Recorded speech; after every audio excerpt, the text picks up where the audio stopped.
സാനിയമ്മാ സാലിസമ്പൽ സാനിയല്ലം സാലിസാൻ ജൂദു മഞ്ചാദൽ വുജൂദ വുജൂദുഹു ജാദൽ ജവാ ജമഅ വഫർഖം ബഅദ ജംഇൽ ജംഇ റിജാലി ജാൽ ഹുബ്ബു ഹിബ്ബി ഹബ്ബതൻ ഫീ ലുബ്ബി ഖൽബി സിയാറത്ത് നബൂവത്ത് കൊണ്ടും വിലായത്ത് കൊണ്ടും അനുഗ്രഹീതരായ പുണ്യാത്മാക്കൾ അന്ത്യവിശ്രമം കൊള്ളുന്ന സ്ഥലങ്ങളാണ് മഖ്ബറകൾ. മസാറുകൾ, ദർഗാ ഷരീഫുകൾ എന്നീ പേരുകളിലും അവ അറിയപ്പെടുന്നു. കാലാകാലങ്ങളായി ലോകത്തിൻ്റെ ഏതു ഭാഗത്തുമുള്ള ജനങ്ങൾ മഖ്ബറകൾ സംരക്ഷിക്കുകയും പരിപാലിക്കുകയും അവിടം സിയാറത്ത് ചെയ്യുകയും പതിവായിരുന്നു. ഈ അടുത്ത കാലം വരെ അതിനൊരു എതിരഭിപ്രായം ആധികാരിക പണ്ഡിതന്മാരാരും തന്നെ രേഖപ്പെടുത്തിയിട്ടില്ല. മഹാനായ പ്രവാചക പ്രഭു മുഹമ്മദ് മുസ്തഫ സ്വല്ലല്ലാഹു അലൈഹി വസല്ലമ തങ്ങൾ തൻ്റെ വിശ്രുതമായ ആകാശയാത്രയെക്കുറിച്ച് ഖുർആൻ വിവരിക്കുന്നു. അതിൽ നബി സ്വല്ലല്ലാഹു അലൈഹി വസല്ലമ തങ്ങളെ മസ്ജിദുൽ അഖ്സായിലേക്ക് അല്ലാഹു കൊണ്ടുപോയതും അവിടം നബി ചെലവഴിച്ചതും ആ പുണ്യഗേഹത്തിനു ചുറ്റും അമ്പിയാക്കളുടെ മഖ്ബറകളാൽ അനുഗ്രഹീതമായത് കൊണ്ടാണെന്ന് ഖുർആൻ വ്യാഖ്യാതാക്കൾ സ്ഥിരീകരിക്കുന്നു. മാത്രമല്ല അല്ലാഹുവിൻ്റെ റസൂൽ പറയുന്നു, ആരെങ്കിലും എൻ്റെ ഖബർ സന്ദർശിച്ചാൽ അവന് എൻ്റെ ശഫാഅത്ത് നിർബന്ധമായി നൽകപ്പെടും.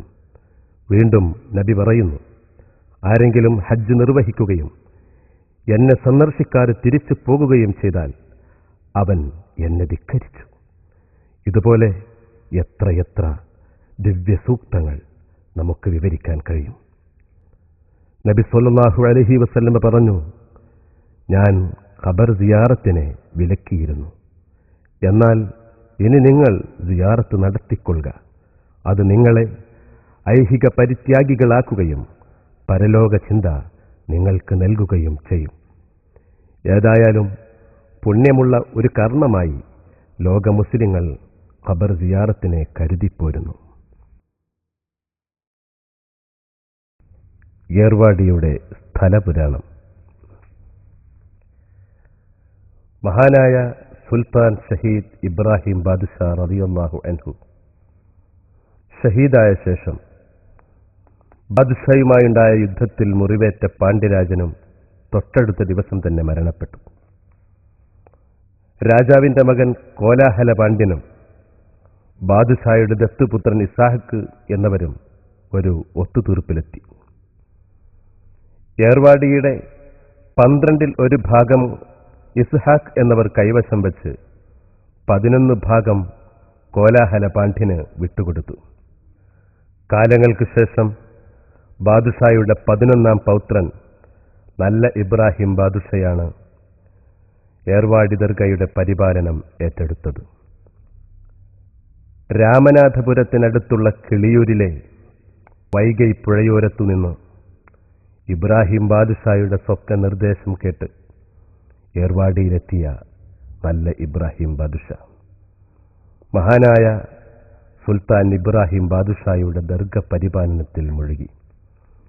ഇമാറത്തിലൂടെ കറാമത്തിലൂടെ ബാദുഷായുടെ ദർഗ ലോകമെങ്ങും കീർത്തി പ്രാപിച്ചു.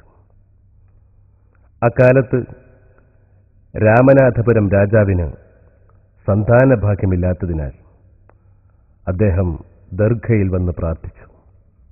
അദ്ദേഹത്തിന് വൈകാതെ ഒരാൺകുട്ടി ജനിച്ചു. സന്തോഷവാനായ രാജാവ് ദർഗ പരിപാലനത്തിനു വേണ്ടി ഏർവാടിയുടെ പരിസരത്തുള്ള 6000 ഏക്കർ ഇഷ്ടദാനമായി നല്ല ഇബ്രാഹിം ബാദുഷാക്ക് പതിച്ചുകൊടുത്തു. രാജാവ് ആധാരമെഴുതിയ ചെമ്പു പട്ടയമാണ് നാം ഈ കണ്ടുകൊണ്ടിരിക്കുന്നത്.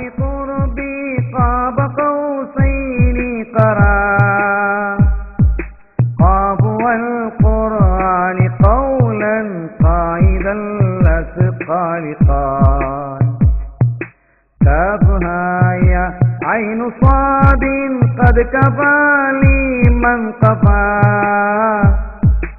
كافيا كل الأمور كثرة. പിന്നീട് ബ്രിട്ടീഷ് ഗവൺമെന്റ് ഈ ചെമ്പു പട്ടയത്തിന്റെ ആധികാരികത സാധൂകരിച്ച് ഒരു ഇനാം ഫയർ രജിസ്റ്റർ എന്ന സർട്ടിഫിക്കറ്റ് 1913 നൽകുകയുണ്ടായി. അതിന്റെ പകർപ്പാണ് നാം കാണുന്നത്.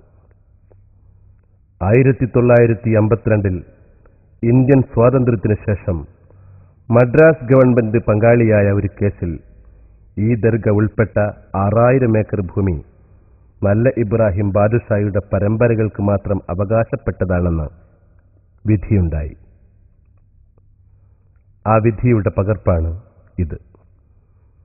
പിന്നീട് 1965 തമിഴ്നാട് വഖഫ് ബോർഡ് ഏർവാടി ദർഗ ഹക്താർ കേസിൽ വഖഫ് ബോർഡ് പരാജയപ്പെടുകയും ബോർഡിന് ഏർവാടിയിലേക്ക് പ്രവേശനം നിഷേധിച്ചുകൊണ്ടുള്ള പെർമനന്റ് ഇഞ്ചക്ഷന്റെ പകർപ്പും ഇവിടെ കാണാം. 1965 ഇനാം അബോളിഷൻ ആക്ട് പ്രകാരം ഏർവാടിയിലെ ദർഗാഭൂമി ഹക്ദാറുകൾ തമിഴ്നാട് ഗവൺമെന്റിന് നൽകി. അതിന്റെ നഷ്ടപരിഹാരം ദർഗയുടെ അവകാശികൾക്ക് എപ്പോൾ വേണമെങ്കിലും ആവശ്യപ്പെടാവുന്ന വിധത്തിൽ കോടതി ഒരുത്തരവിറക്കി. ആ ഉത്തരവിന്റെ നേർപകർപ്പ് 1987 ഏപ്രിൽ മാസത്തിൽ ദർഗ അവകാശികൾ ഒന്നിച്ചു ചേർന്ന് ദർഗ പരിപാലനത്തിനു വേണ്ടി ഒരു പദ്ധതി ആവിഷ്കരിച്ചു. ആ സ്കീം പ്രകാരമാണ് ഇപ്പോൾ ദർഗ പരിപാലനം നടന്നുകൊണ്ടിരിക്കുന്നത്. 1996 വർഷം തമിഴ്നാട് ഗവൺമെന്റ് ഒരു സ്പെഷ്യൽ ജിയോ ഇട്ട് ഏർവാടി ദർഗ നല്ല ഇബ്രാഹിം തങ്ങളുടെ അനന്തരാവകാശികളിൽപ്പെട്ട ആൺകുട്ടികൾക്ക് മാത്രമാണെന്ന് ഉത്തരവിറക്കി. അതിന്റെ പകർപ്പ്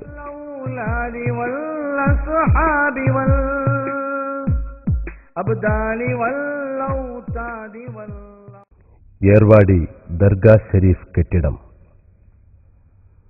ഹിജ്റ 1207 എഴുത്തിബാർ ഖാൻ എന്നവർ പേർഷ്യൻ മാതൃകയിൽ നിർമ്മിച്ചതാണിത്. ഈ വിവരം റൗളയുടെ പ്രധാന വാതിലിന് മുകളിൽ രേഖപ്പെടുത്തിയിരിക്കും.